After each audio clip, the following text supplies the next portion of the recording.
একটা জলজন্ত বাইক থাকতে কেন আমার এসবে যেতে হবে? এই তোমার বাইকের জন্যই না আমি এতদিন মেট্রো রেলে চড়তে পারিনি। আমার এতদিনের শখ আজকে পূর্ণ হলো। আমি মেট্রো রেলে চড়ব। মা আমাদের বিষয়টা জেনে গেছে। আমি তোমাকে আগেই বলছিলাম এমন কিছু হবে, বারবার বলছিলাম ভেবে দেখো। তুমি কি বলছো? আমার পছন্দই আমার মায়ের পছন্দ, আমার মা সবাইকে মেনে নিবে যাকে আমি পছন্দ করব। কিভাবে বলছো না তুমি? মা বলছে এভাবে লুকায় প্রেম করা ঠিক না, বিয়ে করে বাসায় বউ হিসেবে উঠায়নি। তার মানে উনি আমাকে পছন্দ করছে। অবশ্যই পছন্দ করছে। আবার মাথা ব্যথা করছো তোমার? বাবা তুমি ডাক্তারের কাছে কেন যেতেছো না বলো তো? সাততলা থেকে একটা ইট তোমার মাথার উপরে পড়ছে।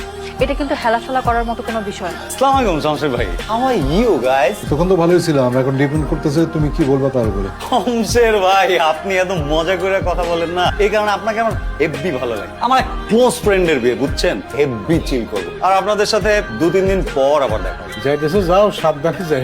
চাচা কি সমস্যা? এত পুলিশ কেন? ম্যাডাম কি আর কোনো শরমের কথা, বাড়িওয়ালা পুল আছে না রকি, পুলিশ কমিশনার মায়ের নিয়ে পালাইছে, বাড়িয়ালি এরও পালাই গেছে। সরি বাবা।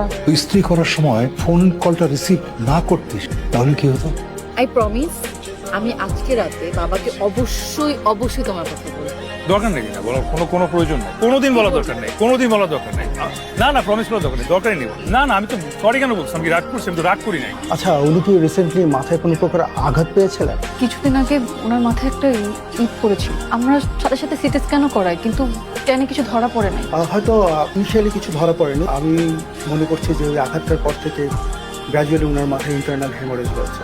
আমি বাবাকে বারবার বলছি ডাক্তার দেখাই, বাবা আমার কথা শুনে না।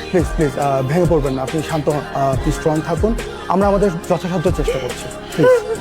তোমার ফোন রিসিভ না করলে বাবা আজকে সুস্থ থাকবে। তুমি আমার সামনে থেকে যাও, আই আন্ডারস্ট্যান্ড। তুমি আমার সামনে থেকে যাও, সামনে থেকে যাও। যাচ্ছি, আমি যাচ্ছি। বাবা তোমার কিচ্ছু হবে না, দেখো কিচ্ছু হবে না তোমার।